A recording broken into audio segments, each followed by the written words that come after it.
One, two, three.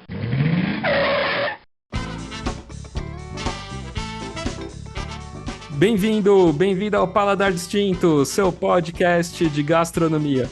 E hoje eu tenho a honra de falar com o Rodrigo Oliveira, do restaurante Mocotó, do Balaio IMS, do Caboclo lá em Los Angeles. A gente vai falar desse projeto incrível. Tudo bem, Rodrigo? Um prazer falar contigo. Pô, que alegria estar aqui com você, com seus ouvintes. Pô, vamos que vamos. Uma conversa boa pela frente aí. Que legal, Rodrigo. E falando em trajetória, né, do restaurante, do seu pai, da sua família, né? O restaurante surgiu do Empório, né, Rodrigo, em 1973, né, com produtos do norte, né? Sim, as casas do norte eram muito populares naquele momento, né, década de 70, 80. E era um misto de mercearia, empório, onde se comprava feijão, fava, farinha, carne seca, queijo de coalho, enfim, e junto de um bar ou um boteco, onde você vê algum petisco, alguma comida rápida, uma cachaçinha, assim como a gente. E a receita que mudou a história da nossa família foi caldo de mocotó, né? Nessa casa que foi fundada pelo meu pai, mais dois irmãos. Servia ali um caldo de mocotó, talvez era o único ingrediente que eles podiam comprar naquele momento, né? Muito barato. E aí isso fez a fama do lugar. E a Casa do Norte foi virando pouco a pouco um bar, um restaurante, né, até chegar aqui. Que legal. E seu pai, né, José Almeida, né? Como ele já tinha essa receita, ele aprendeu aqui em São Paulo, ele já fazia desde sempre, até quando ele tinha o Empório. Como que foi assim? Seu José Almeida era um cozinheiro intuitivo, né? Ele é o típico migrante, né? Ele é o retirante nordestino, né? Veio com muito pouca educação formal, né? Sem conhecimento, zero recurso, então trabalhou na feira, fundição metalúrgica, malharia, até começar a Casa do Norte, e aí, por intuição, memória, começou a cozinhar para si e depois na Casa do Norte fazendo essa receita. E ele tinha sempre, muito antes de se falar sobre isso, tinha sempre o cuidado de equilibrar, né, os sabores, o tempero, a textura dos alimentos. Eu odiava, né, como odeio hoje, coisas super cozidas, sabe, onde se perde, né, a característica. E essa comida de panela, né, esse estilo de cozinhar é o que nos norteia até hoje. E aí eu sei que você cursou, né, engenharia ambiental, depois gestão ambiental, né? E aí acho que foi durante uma ida, né, pro seu pai, pra Pernambuco, alguma coisa assim, você falou, opa, agora é o momento aqui de eu até acho que entrar na faculdade aí de gastronomia e fazer umas reformas, né, no restaurante, né? Sim, a gente passou a vida nesses embates, né, geracionais, né? Meu pai querendo manter tudo igual e eu querendo mudar tudo. E a gente, enfim, com uma convivência muito intensa, né? Eu comecei a trabalhar aos 13 anos de idade lá, então a gente morava junto, trabalhava junto. E foi o motivo principal da minha ida para o restaurante, que era muito diferente do que é hoje, ou seja, não era possível vislumbrar uma carreira, Sim. o potencial naquele negócio, né? Era muito humilde, né? Mas eu queria estar perto do meu pai, então acho que isso me motivou a ir lá, lavar louça, por exemplo, né? Foi a minha primeira função, meu primeiro cargo lá. Eu lavei tanta louça que merecia o título de PhD. Eu tô expert, né, Rodrigo, das técnicas aí de lavar tudo. Sim, honoris causa. Nossa. Mas foi justamente desse balanço, né? E o Mocotó é fruto de muitas dualidades, né? Uma casa de comida sertaneja, né? Em São Paulo, nessa megalópole, aqui no sertão da cidade também, né? Nas beiradas. Esse encontro entre, né, uma origem, uma exaltação do local, mas com uma linguagem universal, essa coisa de ter a tradição como, né, lastro, mas mirar sempre a inovação. Então, isso é um pouco do que é o Mocotó, né? Então, esse embate das gerações também contribui para a nossa história. E até acho que tem um episódio, acho que bem legal, né? Acho que quando seu pai fez essa viagem e tal, acho que ele deve até ter um funcionário, né? O seu Josafá, né? Que acho que é um dos funcionários mais antigos. Acho que ele deve ter falado assim, ó, cuida do menino aí, cuida do restaurante, né?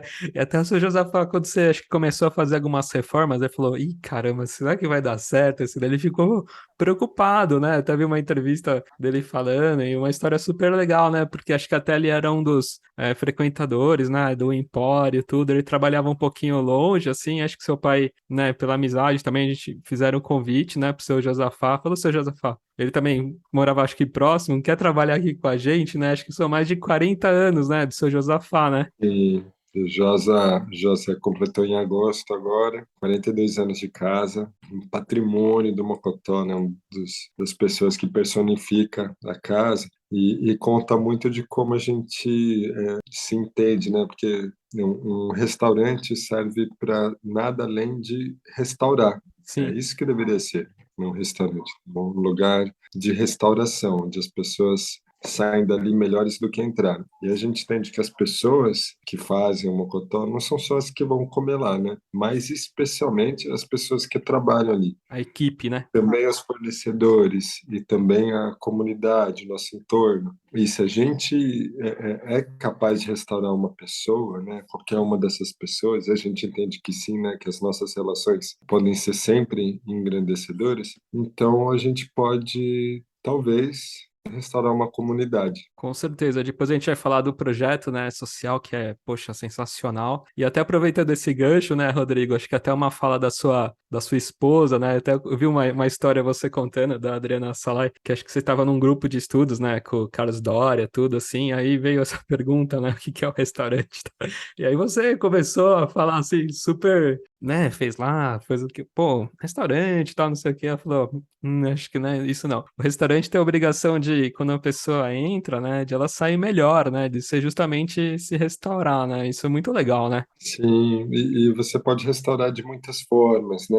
Primeiro, fisiologicamente, claro, né? Você nutre o corpo, prepara esse corpo para, enfim, para todas as atividades. Isso é primordial, mas não é só isso. Você pode restaurar as pessoas emocionalmente, né? Quem não se sente transformado ou acolhido por um sorriso, né? Restaurar a consciência das pessoas dentro da cadeia do alimento, onde a gente se distanciou demais da origem do que a gente come e está pagando caro por isso, né? Pagando com a nossa saúde, com a saúde do planeta. Então, sim, a gente entende que o restaurante é um elo muito poderoso entre, né, muitas cadeias, né, que envolvem, né, a cadeia do alimento. Ô, Rodrigo, e falando nos pratos, né, assim, um dos primeiros pratos lá, quando você, depois da faculdade e tal, que você introduziu, foi a carne de sol? E desse prato, a carne de sol, servida com alho assado, pimenta de bico, chips de mandioca, que já teve aí, sei lá, umas 30 versões diferentes. Entrou no cardápio em 2004, né? A gente foi convidado para participar de um evento, precisava de um prato inédito, e aí me ocorreu servir carne de sol porque era algo muito importante, emblemático, né, da nossa região e da nossa família também, mas que nunca tinha sido servido no restaurante. Meu pai dizia simplesmente: não, dá muito trabalho, não vou fazer isso não. Eu falei: pois pronto, vou fazer.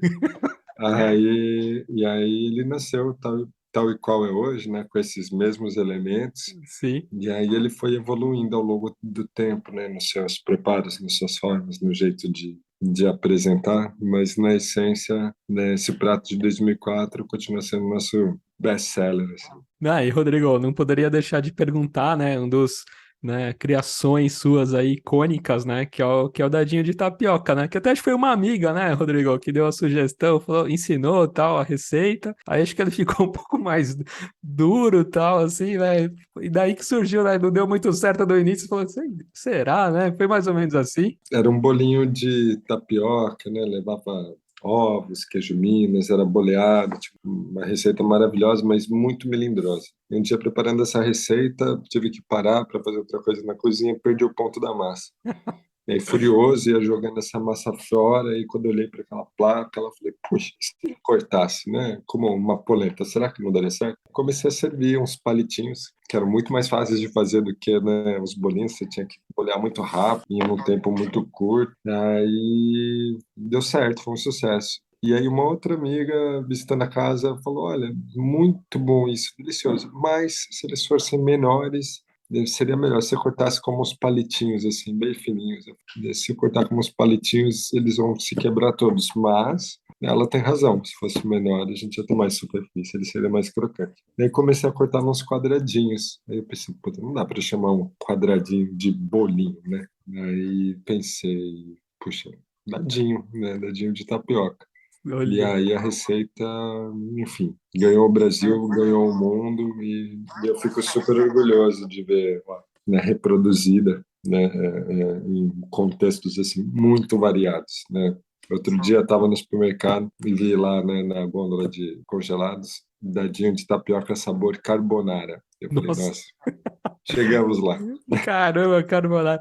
Não, eu vi, né? Tá até no Museu de Arte Moderna, né? Dos Estados Unidos, restaurantes 3 estrelas, tá em Paris, tá no mundo inteiro, né, Rodrigo? Sim, sim, a gente se sente muito mais homenageado do que plagiado. Com certeza, com certeza. Isso é até muito legal. Eu gravei um episódio também com a Mara Salles, né? Do restaurante Tordesilhas. Até fica a dica aqui pra quem não escutou. E ela tem um parecido, né? Tem um bolinho lá que ela chama de bolinho errado, né? Que é de mandioca com queijo, da mantiqueira, que é mais ou menos isso. A massa não deu muito ponto e tal, e deixou de lado. Acho que daí depois a equipe, né? Falou: ah, vamos fazer aqui, vamos provar. E ficou incrível. Daí o pessoal falou: Mara, a gente acho que vai precisar colocar no cardápio, porque ficou muito bom, né? Genial. Mara Salles, uma grande professora, talvez uma das maiores responsáveis por mostrar que essa cozinha brasileira, né, tradicional, tinha muito espaço para evoluir ainda e que podia estar ali lado a lado com qualquer grande especialidade do mundo, né? Porque teve um momento que ter uma experiência gastronômica significava se debruçar sobre outras culturas, né? Sim. Comer comida italiana, francesa, japonesa, espanhola. E a Mara foi uma das pioneiras em mostrar que não, você pode ter uma grande experiência gastronômica comendo um barreado, comendo uma Exato. moqueca, comendo feijoada. Então a gente, todos nós, né, devemos muito a ela. Quem gosta de comer e quem cozinha, com certeza tem, né, desfruta de um mercado muito mais saboroso hoje, graças a Mara Salles. Ô, Rodrigo, e para quem tá escutando a gente aqui e ainda não foi no Mocotó e pratos assim que não podem deixar de provar, seria até acho que o número um aí é o mocofava, né? Eu assim adoro feijão, né? Fava, assim, é incrível, né? Acho que eu vou fazer um roteirinho, então, aqui do que Isso. seria uma visita padrão. Talvez uma primeira visita da padrão. Acho que a pessoa começaria pedindo uma caipirinha, aí beliscaria dadinho de tapioca, com queijo de coalho, que é servido com molho agridoce, feito aqui. E aí comeria um torresminho, um mocofava, que é um cozido de favas com linguiça, bacon, carne seca e caldo de mocotó, que junta todos esses sabores aí numa cumbuca só, né? Cria uma experiência dinâmica, né? Nenhuma colherada é igual a outra. Sim. E aí, né, depois de aquecido, com esse abraço sertanejo aí, seguiria com um baião de dois, que vem acompanhado de Nossa. cuscuz de milho, com vegetais, purê de mandioca, um purê cremosíssimo feito aqui todos os dias, enriquecido com queijo de coalho, creme, manteiga. Uma carne de sol assada na brasa, que é curada aqui por 5 dias, carne de Angus, Caramba. salgada e curada aqui, que vem com alho assado, pimenta de bico, manteiga de garrafa, chips de mandioca. E aí pedirá mais uma caipirinha, com certeza, para só então terminar com sorvete de rapadura, que é feito com melado, Um pudim de tapioca também. pudim de tapioca com coco queimado e uma calda de coco, ou a mousse de chocolate com cachaça, outra sobremesa pioneira aí, que é uma baita alegria pro paladar. Nossa, é imperdível, viu, Rodrigo? O pessoal já deve estar babando aqui, né? Tomara, espero todo mundo lá. Que legal. Rodrigo, e tem também, né, além do Mocotó, né, na Vila Medeiros, tem também o Balaio IMS, né, no Instituto Moreira Salles, né? Sim, o balaio, enquanto o Mocotó fala, né, da comida do sertão, né, faz uma ode às nossas origens, o balaio é uma mistura de Brasil, né, um Brasil sem fronteiras, né, onde a gente almeja apresentar uma cozinha brasileira, né, onde, né, a gente toma partido de estar em São Paulo, esse baita ponto de convergência aí de produtos, de culturas. Então, a gente faz uma cozinha brasileira autoral, né, mas com, sabe, base, com um olhar carinhoso para os clássicos, assim.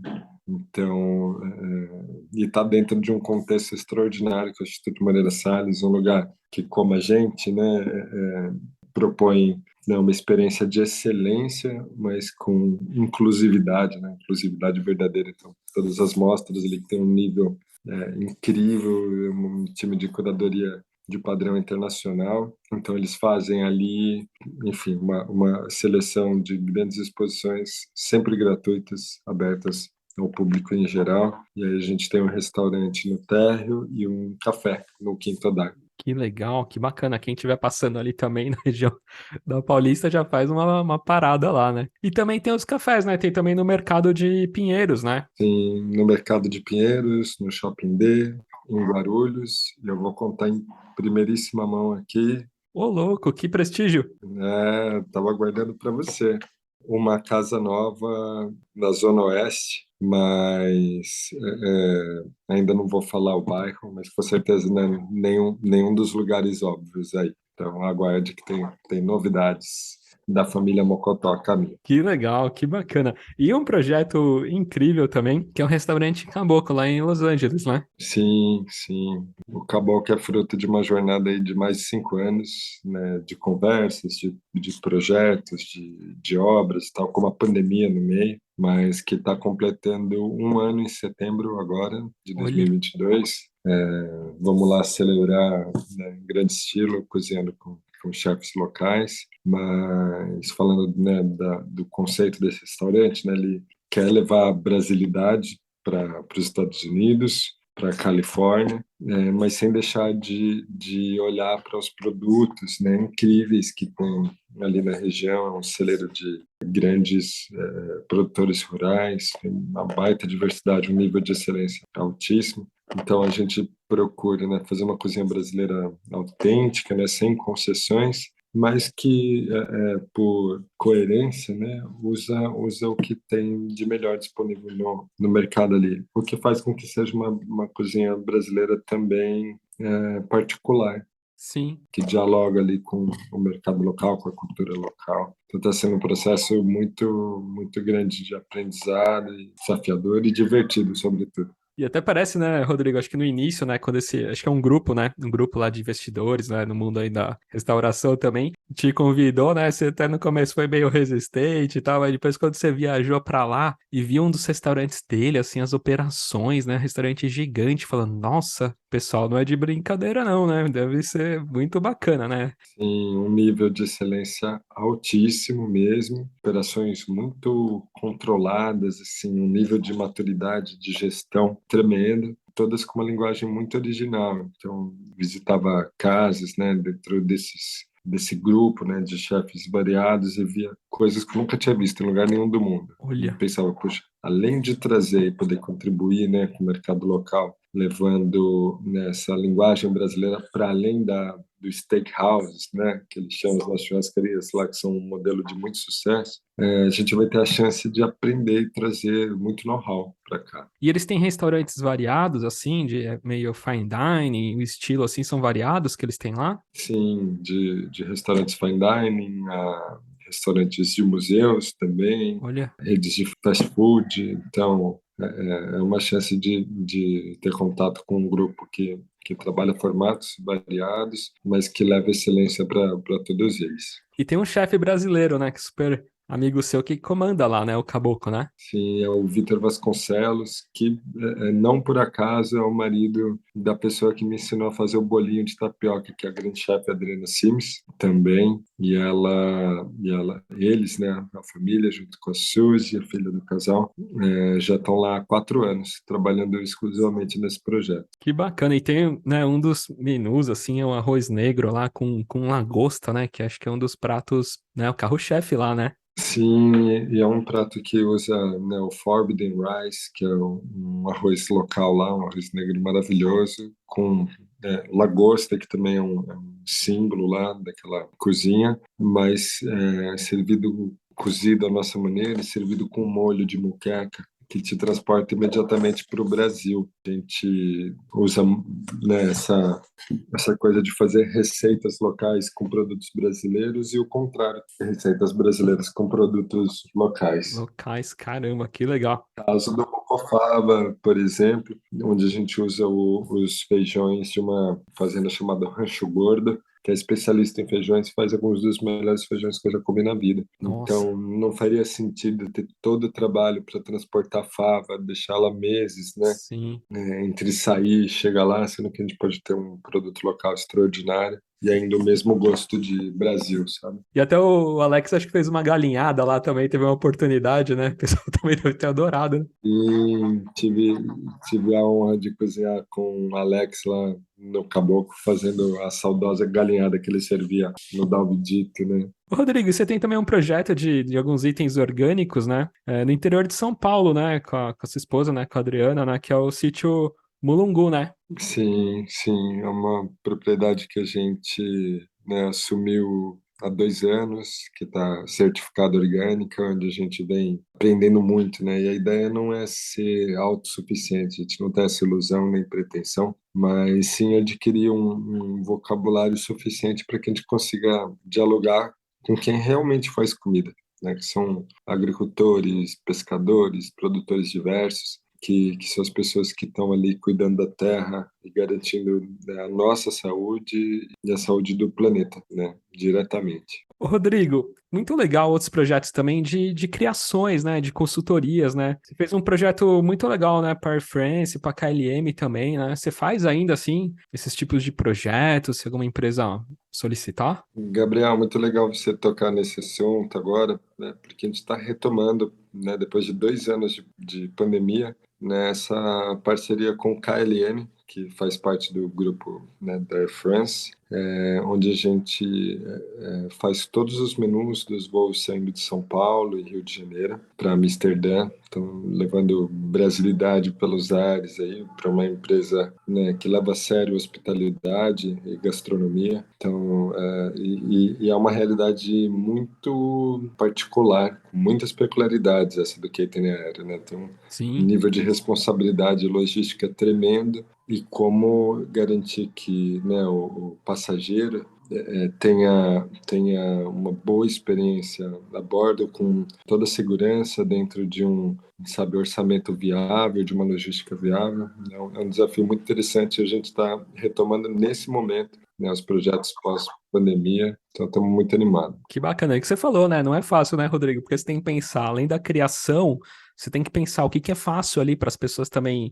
né, para a aeromoça ali esquentar, o tamanho, caber no carrinho, tem toda essa proporção do tamanho das coisas. Então, não é algo simples, né? Sim, sim, acho que a grande complexidade, né, desse sistema, né, é que faz o desafio ser tão tentador, né? Então, como melhorar essa comida, garantindo toda a operacionalidade. Então, estamos gostando muito. Poxa, que legal. Eu tava falando, a gente comentou, né, tanto da receita do mocotó, tanto do mocofava, né, e para quem tá escutando, assim, quer saber um pouco mais, entender o que que é uma mocofava, tem né, no canal Sabor e Arte, né, até muito legal, já gravei episódio com o Josimar Mello, com diversos, né, com o Rogério Shimura sobre panificação, Rafael Protti sobre a Crime lá, sobre as confeitarias, né, e você faz lá a receita, né, até tem um episódio lá com o Josafá, tá junto contigo, né, e vocês fazem, né, o mocotó e depois faz a mocofava, né, e junta, né, ali e tal. E até dizem, né, que é o método raiz lá é no Copa Americano, né, Rodrigo? Sim, sim, nossa, serviu muito caldo de mocotó no copo. Obrigado pela deixa também de falar do programa que se chama Engenho Mocotó. Esse nome é emprestado da nossa cozinha experimental, que está já completando aí 15 anos, né, de vida, e onde a gente desenvolve novas receitas, a gente treina nosso pessoal, a gente faz nossas reuniões, as experimentações, e a ideia do programa era contar, para além das receitas, né, as histórias das pessoas que estão por trás, né, do dia a dia do restaurante. Então, histórias de vida incríveis, personagens, né, muito poderosos Sim. lá. O programa foi um sucesso e estamos caminhando já para começar a gravar a segunda edição. Nossa, e depois tem o baião de dois lá também que você faz, né? É um dos pratos, meus pratos preferidos, é um baião de dois, né?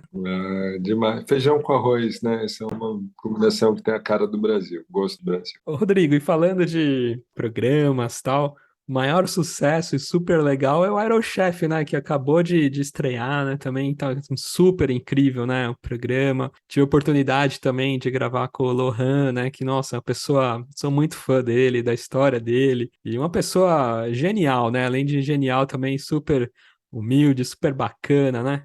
Aquele grupo foi realmente extraordinário, né? Quando você, né, via, né, aquela seleção de Iron Chefs, mais os chefes desafiantes que todos eles tinham predicados para estar, né, do outro lado da bancada Com também. certeza.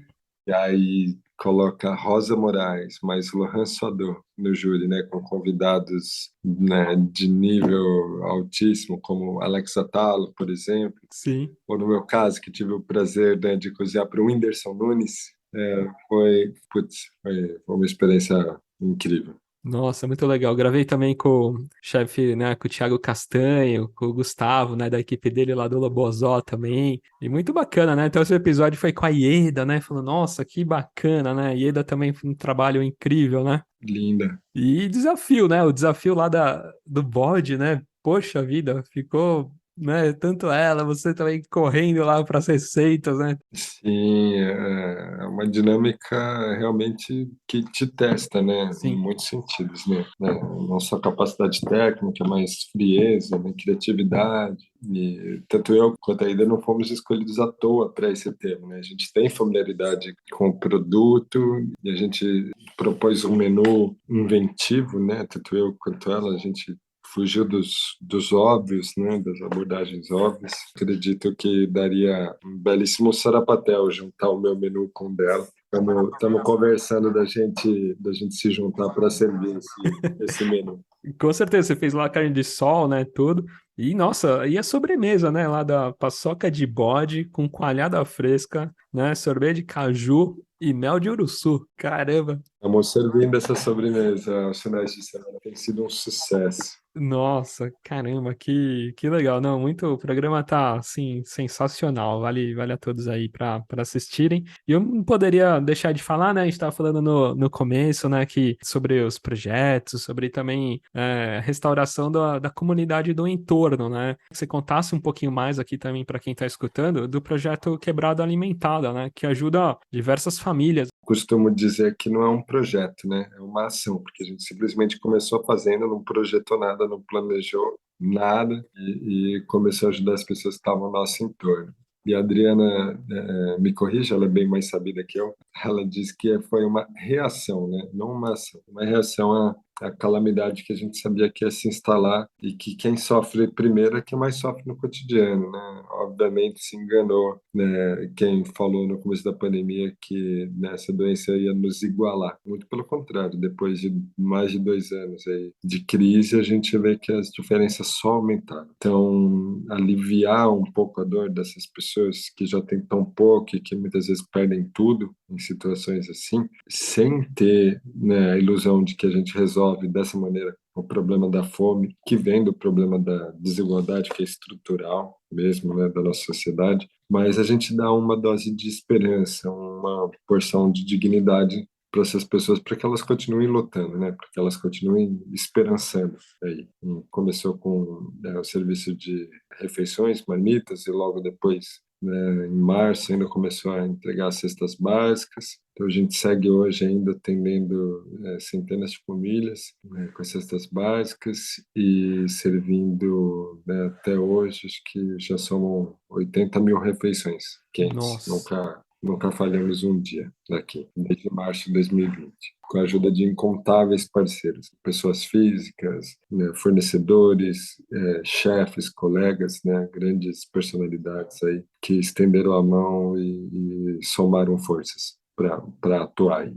Muito legal, acho que até no início, né, da pandemia, né, diversos chefes, né, chefe Luca do Fazano, entregando coisas que tinham, né, sobrando lá no restaurante, né, então vários chefes, né, até agora recentemente a Helena Rizzo, né, fez um quadro lindo, né, que ela adora pintar e tudo mais, né? Fez lá uma ação também com vocês, né? Muito legal isso que você falou, né? Não só os chefes, mas os fornecedores e tudo mais. E quem está escutando, Rodrigo, tem alguma forma de contribuir com o projeto? O fornecedor, alguma indústria aqui de algum produto que está escutando a gente aqui, queira falar, Rodrigo, como que eu posso apoiar aí nesse projeto? Gabriel, muito legal você oferecer esse espaço para a gente falar disso, porque enquanto a crise ainda segue muito grave, profunda para as pessoas, né, mais vulneráveis, né, os efeitos da pandemia estão longe de passar, as doações vão diminuindo, né, nessa mesma proporção. A gente recebe ajuda através de cestas básicas, são muito, muito importantes. A gente atua junto às UBSs, né, as Unidades Básicas de Saúde aqui da região, que encaminham problemas familiares muito graves, e o médico não consegue atuar, né, o assistente social não consegue atuar, porque o problema é fome, é falta de comida. Então, eles encaminham para cá. As cestas básicas são muito bem-vindas, ou qualquer doação de qualquer valor, de verdade, ajuda muito. A gente tem uma vaquinha online, né, no site, onde você pode contribuir qualquer valor, e esse recurso é usado para comprar as cestas básicas e as cestas de vegetais orgânicos que a gente compra também da agricultura familiar, que ajuda a outra ponta. É incrível pensar, né, que as pessoas que produzem nosso alimento estão passando fome, mas é verdade, né, com a pandemia, bares, hotéis, eventos, né, fechados, né, essas pessoas perderam tudo ou quase tudo. Então é muito importante apoiar as pessoas do campo, que são elas que nos alimentam, né? Com certeza. Eu vou deixar, para quem tá aqui, eu vou deixar no link do Spotify, de todos os players, eu vou deixar o link e aí as pessoas podem acessarem por lá, já facilita aí a turma. Obrigado. Rodrigo, e falando em prato, né? Você adora aí comida sertaneja que a gente falou e tudo mais. Tem algum tipo de gastronomia, algum outro prato assim que você adora, que você é fã? Olha, eu não sei se eu teria o talento para desenvolver tal cozinha, mas se eu não trabalhasse com cozinha brasileira, eu com certeza trabalharia com a cozinha italiana. Italiana. Adoro mexer com massa, adoro os molhos, adoro os códigos da cozinha italiana, assim. Eu tive o prazer de estagiar com o Jefferson Rueda Olha. quando ele tinha o Pomodori, né, um Sim, dos sim. restaurantes mais notáveis da história de São Paulo.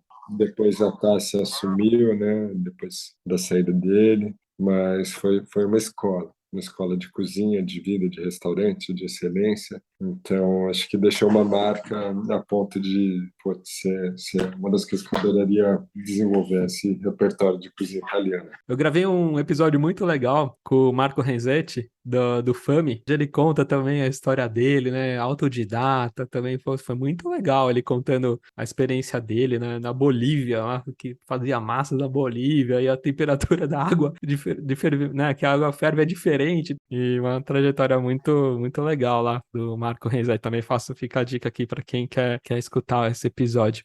E doce, hein, Rodrigo? Você é da turma do doce também? Puta, adoro. É difícil passar um dia sem comer um docinho, né? Claro, né, a gente vai, ao longo do tempo, aprendendo a ter temperança, equilíbrio, né? Ainda mais lidando com comida o tempo todo. Você tem que, né, ter uma relação muito respeitosa com o alimento. Então, também para o que você come. Mas eu adoro doce. Chocolate, Um sorvete. adoro pudim. Pudim, pô. E tem algum país, Rodrigo, que você ainda não visitou e que você queria conhecer pela gastronomia? Fala, puxa, eu queria comer essa comida local nesse país, aí aproveitando tanto a parte, né, turística, mas também a parte, né, regional aí desse país, alguma coisa assim? Olha, tem muitos países para conhecer ainda. A gastronomia, né? O trabalho já me levou para muitos lugares putz, extraordinários, que eu me sinto realmente muito privilegiado de ter vivido isso. Mas tem um lugar que eu já visitei, que é a Austrália, e que eu tenho muita vontade de voltar para visitar dois restaurantes, que é um chamado Fire Door e outro chamado St. Peter. Paddington, dois chefes australianos que estão fazendo um trabalho extraordinário. Que legal. Eu gravei com o chefe Rodrigo, são dois Rodrigos até, eles estão lá na Austrália, tudo, até eles fazem parte lá de um projeto da Embaixada Brasileira lá na Austrália e tudo mais. E eu acabei conhecendo alguns itens, né, que nem o abalone, né, que é um molusco lá, parece um frango, né, tem alguns itens lá, tem também no Japão também, mas tem muito na Austrália também, né, tem umas carnes, né, própria carne de canguru, né, uma carne magra e tal. Tem umas comidas também típicas assim, né, bem diferente, né. Sim, os frutos do mar são extraordinários, mas no caso desses dois chefes, o que me encanta mesmo é a abordagem diferente que eles têm dentro da sua cozinha. No Fire Door, tudo, absolutamente tudo é feito no fogo, eles não têm nenhum equipamento elétrico de cocção. E lá no St. Peter, ele faz um uso do peixe que para a gente é impensável era impensável até então, mas que faz todo sentido, que é do aproveitamento integral do peixe. Então, usando todos os miúdos, usando todas as partes e não tirando 2 filés do peixe e jogando 60% do peixe fora, né? Isso é impensável. Então, são desses os dois, não os únicos, mas 2 motivos principais para a Austrália estar aí no topo da minha lista de lugares a visitar. Poxa, Rodrigo, que bacana, viu? Queria, mais uma vez, tempo é curto, né? Mas queria te agradecer muito, agradecer a toda a sua equipe, né? A Mariana, da área de comunicação, foi gente finíssima. E agradecer muito, né? Você aí por aceitar nosso convite. Eu sou fã tanto do seu trabalho quanto pessoal também. Poxa, você é um cara super bacana. Você contar um pouquinho, né, da sua trajetória, dos seus projetos. Gabriel, que agradeço pelo espaço, pelo carinho, pela ótima conversa, com ótimas perguntas. Acho que a gente cobriu, né, uma gama de assuntos aí muito variado, um tempo muito curto. Não é à toa, né, que o Paladar Distinto é um sucesso. Então, já estou ansioso aí para ver o nosso episódio no ar e vou continuar acompanhando aí suas conversas. Que legal, muito obrigado. Eu vou marcar, mas tem aqui as redes, né? Que é o seu Instagram, né? Que é o Rodrigo Mocotó, do restaurante, né? Que é Mocotó Restaurante, Balaio MS, Mocotó Café e o Caboclo.la. Fica a dica aqui para todos escutarem. Muito obrigado, viu? Valeu e até a próxima. Valeu, Rodrigo. Abração. Abração, tchau, tchau. Valeu. Gostou do episódio? Envie uma mensagem no Instagram Paladar Distinto. O Gabriel ficará muito feliz em falar contigo. Compartilhe com seus amigos, isso ajudará na divulgação do podcast, e mais pessoas terão acesso a diversas histórias como essa. Até um próximo episódio.